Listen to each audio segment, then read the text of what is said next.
Well, if you've been in the market for a new ute this year, you've been spoilt for choice. So far, all the major players are either all new or heavily refreshed. So far, we've had the Nissan Navara, Mitsubishi Triton, and most recently the Ford Ranger. And the latest is this, the Mazda BT-50. So, let's see if the small revisions Mazda has made to this car are enough to keep it ahead of the pack.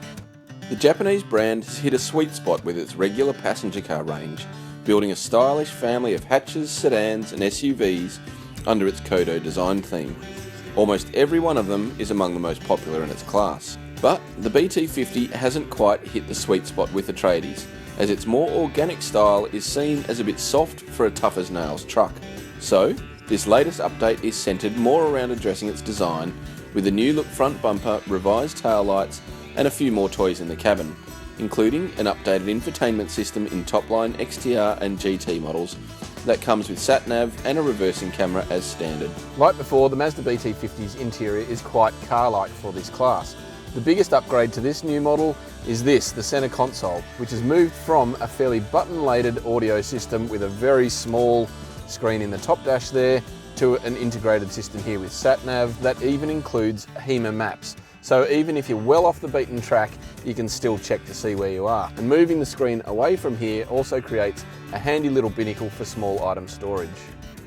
In the grand scheme of things, the changes are fairly minor to the BT-50 and really equate to some styling upgrades that include new headlights that make it a little less polarising at the front, although not on this car you'd be able to tell. It's wearing a huge, massive bull bar with some big spotlights on it. There are also new tail lights at the back, and because of that it doesn't change the character of the BT-50 in terms of how it drives. Entry-level single cab two-wheel drive models of the BT-50 have a 2.2 litre 4-cylinder turbo diesel, but the majority of the 23 different variants on offer, all the freestyle cab and dual cab models, are powered by a 3.2 litre 5-cylinder that produces 147 kilowatts at 3000 RPM and 470 Newton meters between 1750 and 2500 RPM. The 3.2 litre 5-cylinder turbo diesel engine is still really strong, but like a turbo diesel engine, particularly in this class, it still is rather noisy and sounds pretty agricultural when you get into it.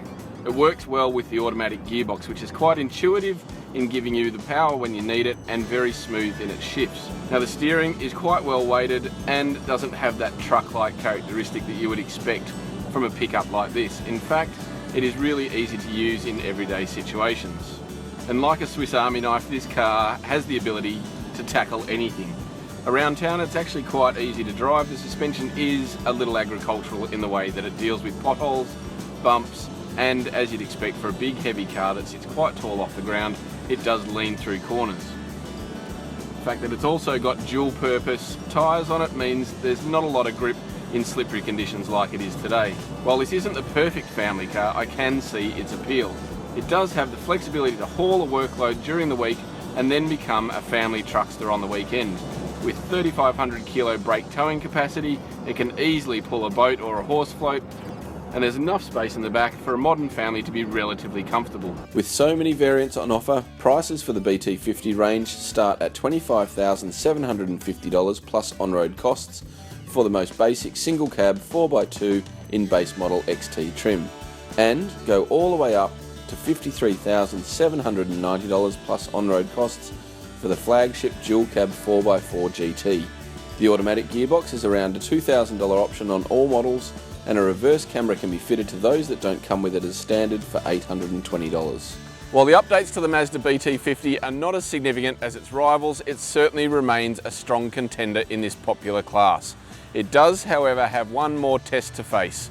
Can it defend its Car of the Year crown in the ute category? That we will find out in a couple of months.